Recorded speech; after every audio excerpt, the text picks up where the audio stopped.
The morning mist still clung to the rolling hills of Red Hollow Ranch when Daniel Carter heard the knock at his kitchen door. It was a cautious sound, 3 soft taps, like someone afraid to disturb a fragile peace. Daniel paused mid-pour, coffee steaming in his mug, and glanced toward the hallway where his daughter Lily's laughter usually echoed. Today, the house felt too quiet.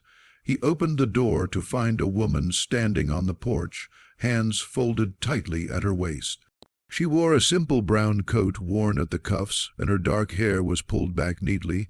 Her eyes were calm, but behind them lived a depth that told of storms survived. "Mr. Carter?" she asked gently.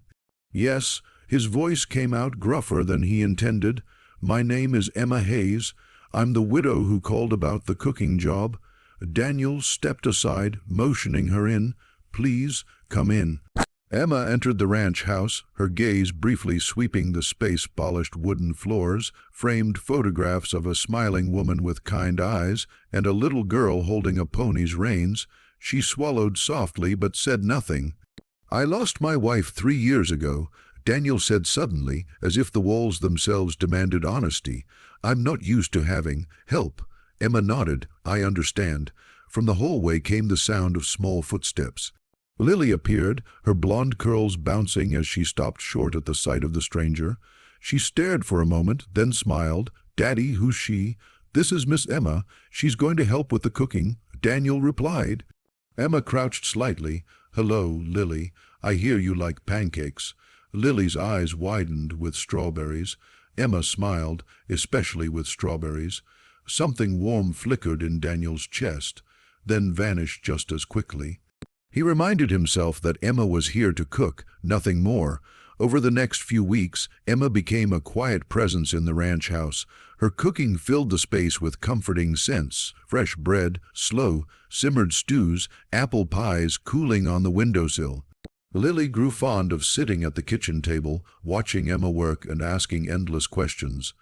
Daniel noticed how Emma never crossed boundaries. She never touched the framed photo of his late wife, Sarah. Never commented on the untouched side of the bed. She simply did her job with grace, but Lily noticed everything. One evening, after a long day repairing fences, Daniel returned home to find Lily giggling as Emma braided her hair. "Daddy, look. Emma knows how to braid like Mommy did," Lily said. Daniel froze. The room tilted slightly, memories crashing in like a sudden storm. Emma's hands stilled. "I'm sorry," Emma said quickly. She asked. "It's fine," Daniel said, though his heart pounded. "It's fine." That night, as Daniel tucked Lily into bed, she hesitated. "Daddy." "Yes, sweetheart. Can Emma tuck me in too?" The words hit him harder than any fall from a horse. His breath caught, and for a moment he couldn't speak. He saw Sarah's face in his mind, heard her laughter, felt the ache of her absence. Emma stood in the doorway, ready to retreat. Daniel swallowed. "If Emma wants to," he said quietly. Emma stepped forward, sitting gently on the edge of Lily's bed. She pulled the blanket up and smoothed Lily's hair with tender care. "Good night, Lily," she whispered. Lily smiled, already drifting to sleep.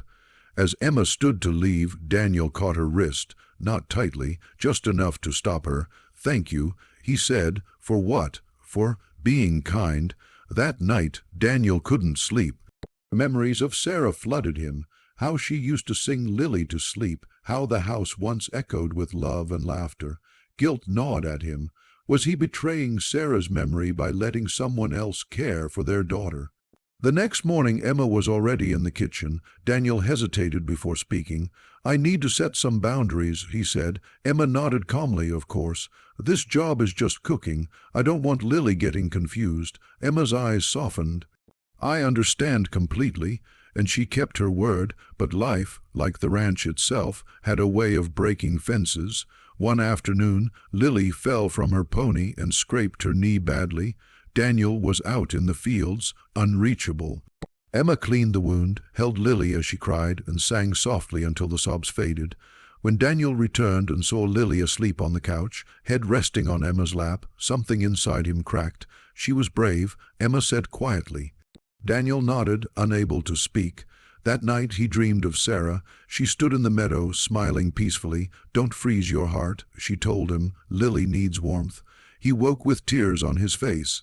Days turned into months. Emma remained respectful, but her presence healed spaces Daniel didn't know were still bleeding. Lily laughed more. The house felt alive again. One evening, during a thunderstorm, Lily climbed into Daniel's bed, shaking. "I miss Mommy," she whispered. Daniel held her tightly. "I do too. Emma makes me feel safe," Lily added. Daniel closed his eyes. "She makes me feel safe too," he admitted. The realization frightened him, but it also freed him. The next morning, Daniel found Emma in the garden. "I've been unfair," he said, "to you and to Lily." Emma looked up. "Daniel, I don't want you here just to cook," he continued. "I want you here because you choose to be." Tears shimmered in Emma's eyes. "I lost my husband," she said softly. "I never thought I'd find another place that feels like home. Maybe we can build one," Daniel said. That night, Lily watched as Emma tucked her in again, this time with Daniel sitting beside them. "Daddy," Lily asked sleepily. "Yes. Can Emma stay forever?" Daniel smiled, heart full. "If she wants to." Emma kissed Lily's forehead, her eyes meeting Daniel's. Outside, the wind rustled through the fields, but inside the ranch house, warmth had finally returned.